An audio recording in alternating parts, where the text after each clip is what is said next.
Nesse próximo café, a gente segue enroscando uma outra ascendente evolutiva, uma outra ascendente onde a gente pretende isso, que a gente está chamando de homologação, né? Agora num âmbito dentro e através do voo livre, mas num âmbito coletivo, né? Vamos falar um pouco disso?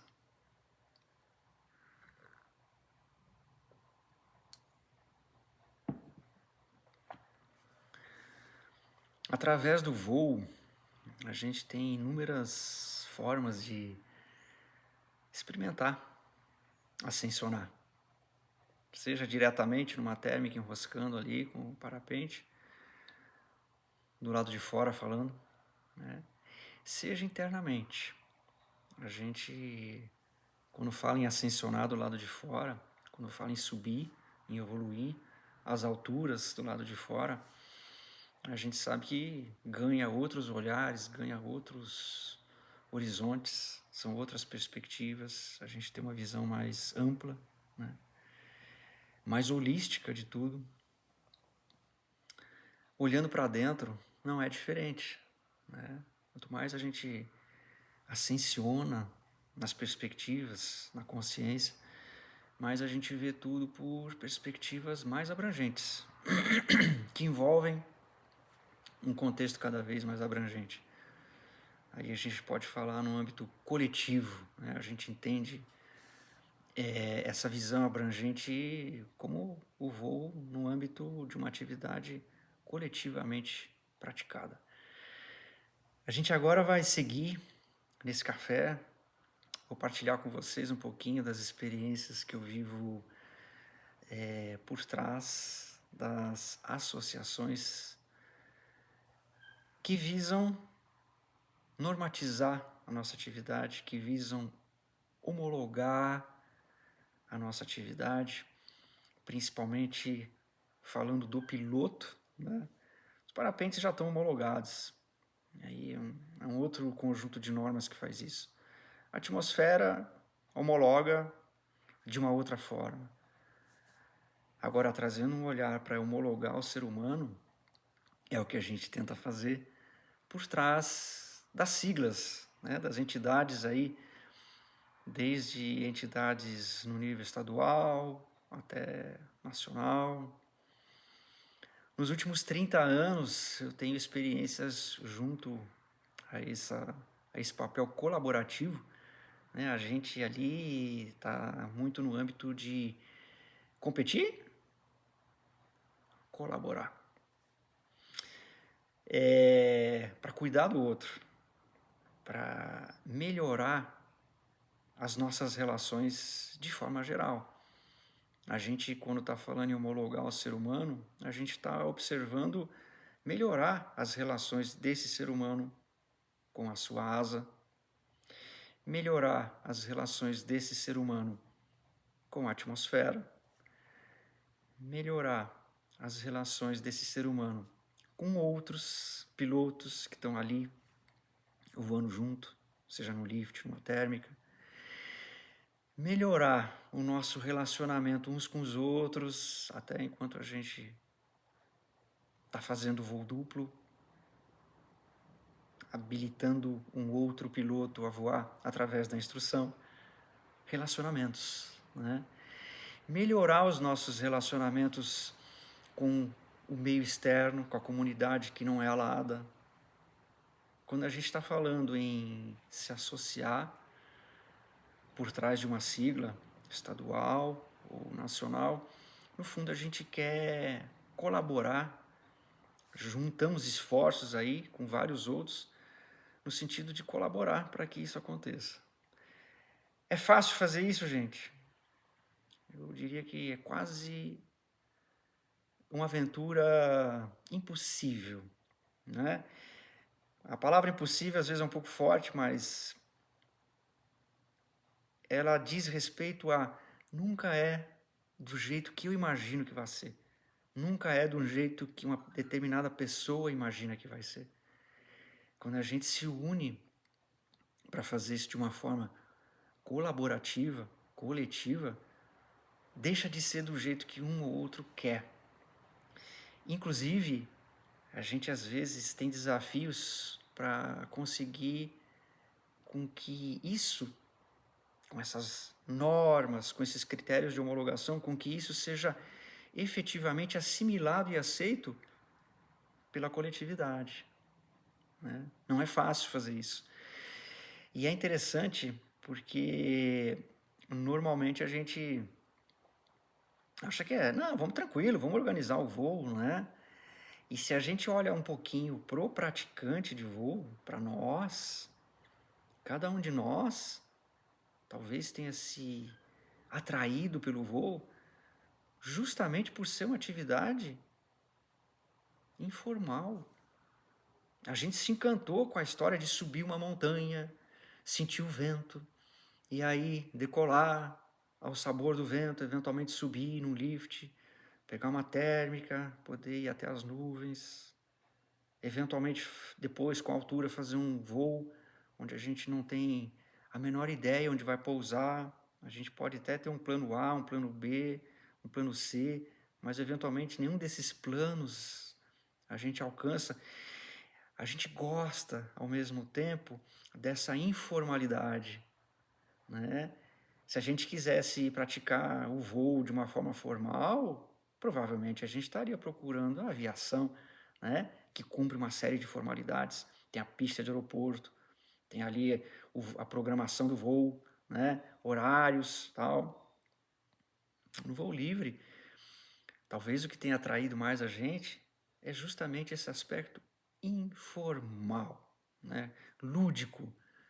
A gente gosta dessa não saber bem, né? A gente tem até uma dificuldade depois que está voando em fazer o aterramento de uma forma precisa, nesse lugar, naquele lugar, até o endereço onde a gente vai aterrar. A gente curte que possa ser qualquer lugar, qualquer distância, quando a gente vai gostando de passear por distâncias, né? Até o ponto de aterramento é uma coisa que fica uma interrogação. Mesmo que a gente tenha uma meta inicial de aterrar ali, tudo pode acontecer, né? E a gente gosta disso. É interessante porque agora, quando a gente fala das associações, a gente pensa num conjunto desses pilotos, que tem essa afinidade com o informal, que tem essa afinidade com, talvez, uma semi-clandestinidade de praticar o passeio através do ar, voando uma aeronave, mas olha, quase semi-informal, semi-clandestino, né? Juntamos aí pessoas, seres humanos com essas características, bastante informais, para então viverem a experiência de formalizar a atividade, normatizar, estabelecer critérios definidos, aterrar isso para um sistema mais pés no chão, quando no fundo a gente gosta de estar flutuando aí. Olha que interessante, gente, parece um paradoxo, né? A gente vive aí um paradoxo, eu observo isso nesses últimos 30 anos.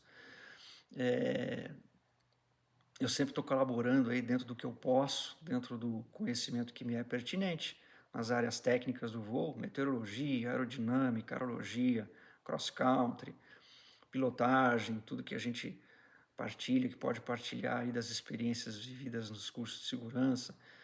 Eu ajudo a elaborar questões de prova, né? Tive experiência também junto a essas associações no paramotor, no universo paramotor.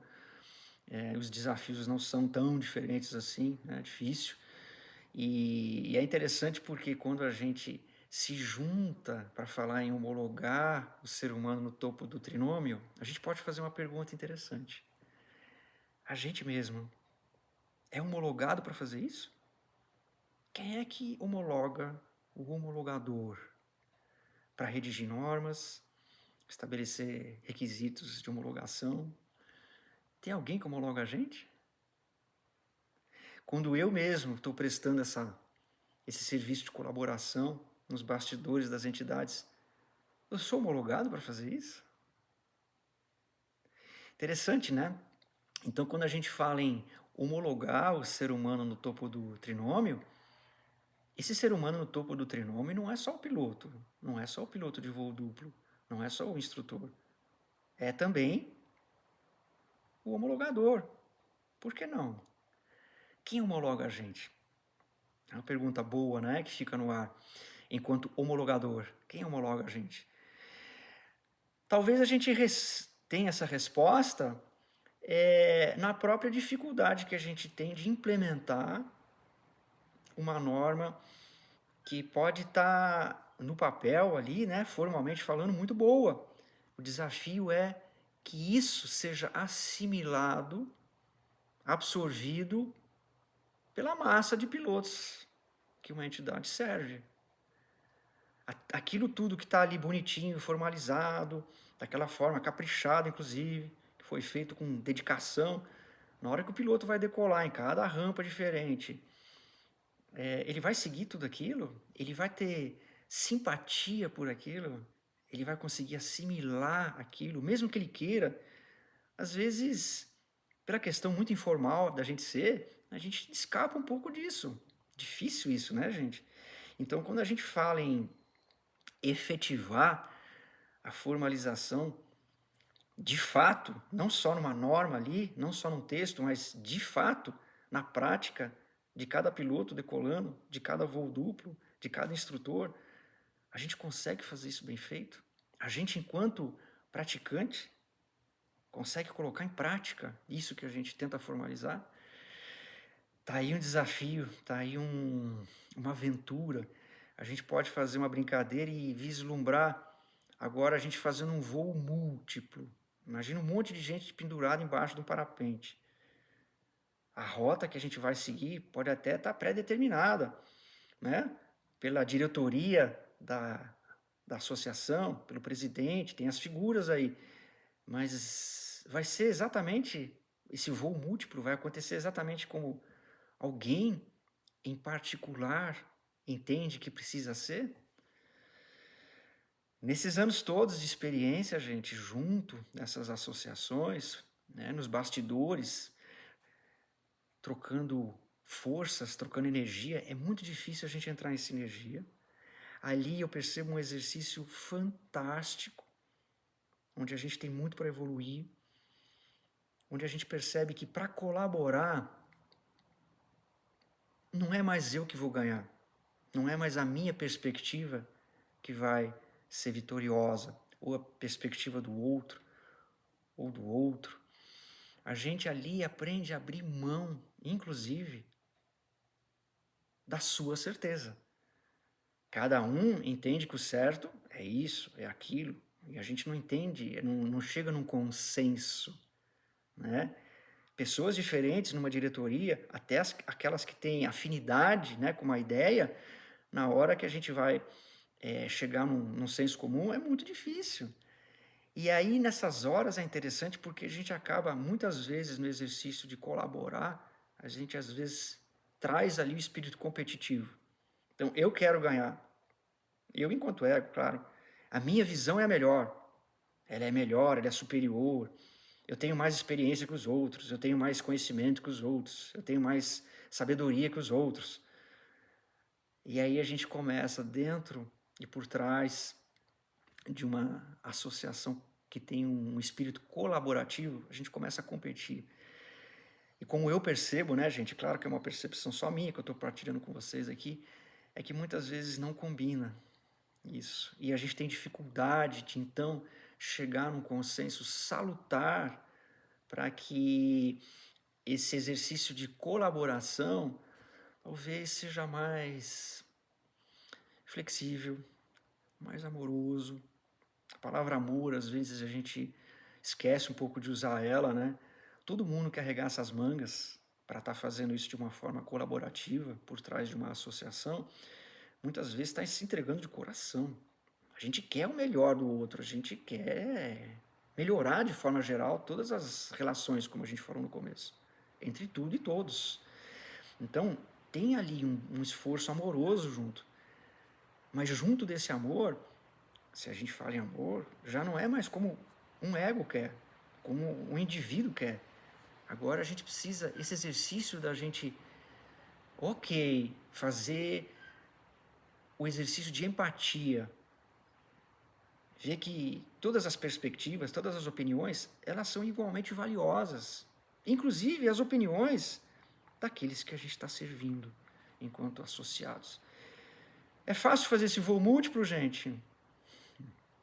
Muito desafiador. Um brinde a essa forma da gente estar evoluindo enquanto ser humano, enquanto colaborador, ainda às vezes um pouco com uma visão muito centrada no que eu penso que é melhor. E a gente, nesse exercício de colaborar, é fantástico quando a gente consegue abrir mão desse eu quero que seja assim, eu entendo que seja assim. A coisa mais bonita que acontece por trás dessas entidades, claro, na minha perspectiva e experiência, é quando a gente consegue ir além dessas opiniões pessoais, dessas posições pessoais e fazer esse processo todo, esse trabalho todo, de uma forma mais gentil uns com os outros, mais respeitosa uns com os outros. Muito difícil a gente ascensionar nessa térmica centralizada aí, nessa forma evolutiva, nessa forma da gente, enquanto homologador, estar se auto-homologando. Uau! Um brinde a esse café, a esse chá, a essa bebida, que faz a gente abrir os olhos e acordar para outros aspectos das nossas interações, das nossas relações. Um brinde a isso, gente.